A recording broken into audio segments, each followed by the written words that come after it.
Praise the lord. Greetings to all in Jesus precious name. మీలో చాలా మందికి exams start అయినాయి, మరి కొంతమంది ఎగ్జామ్స్ కొరకు సిద్ధపడుతున్నారు. సో ఎగ్జామ్స్కి అపియర్ కాబోతున్న స్టూడెంట్స్ అందరి కొరకు ఒక ప్రత్యేకమైన ప్రార్థన నేను చేయాలని ఆశపడుతున్నాను. కళ్ళు మూసుకోండి, ప్రార్థన చేసుకుందాం.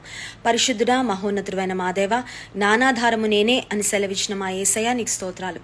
బుద్ధి జ్ఞానముల సర్వ సంపదలు నీలో ఉన్నవి కనుక వందనాలు. ఎగ్జామ్ రాస్తున్న ప్రియ బిడ్డలందరి కొరకు ప్రార్థన చేస్తున్నాను. జ్ఞానమును, ఆలోచన శక్తిని, మంచి మెమరీ పవర్, విజ్డమ్ నాయన ప్రతి ఒక్క బిడ్డకు మీరు దయచేయండి ప్రభా.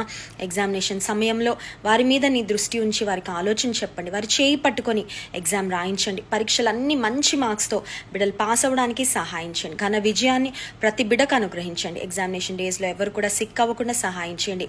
సెంటర్కు టైంకి రీచ్ కాగలిగినట్లుగా, రాకపోకల్లో కూడా ప్రత్యేకమైన నీ క్షేమమును ప్రతి ఒక్క స్టూడెంట్కు మీరు అనుగ్రహించమని నీ సన్నిధిలో ప్రార్థన చేస్తున్నాను. తిరిగి సంతోషముతో నీవు చేసిన మేలును గుర్చి నాయన వారు నిన్ను స్తుతించగలిగే కృప అనుగ్రహించమని వేడుకుంటూ యేసు నామములో ప్రార్థిస్తున్నాము తండ్రి, ఆమెన్. ఎగ్జామ్స్కి ప్రిపేర్ అవుతున్న వారందరికీ all the very best. May God bless you. ఎగ్జామ్కి ప్రిపేర్ అవుతున్న ప్రతిసారి ప్రార్థన చేసి మీ ప్రిపరేషన్ స్టార్ట్ చేయండి. ఎగ్జామ్ రాయబోయే ముందు కూడా ప్రార్థన చేసి దేవుని మీద ఆధారపడి పరీక్ష రాయండి. దేవుడు తప్పకుండా మీకు జయాన్ని ఇస్తాడు. God bless you.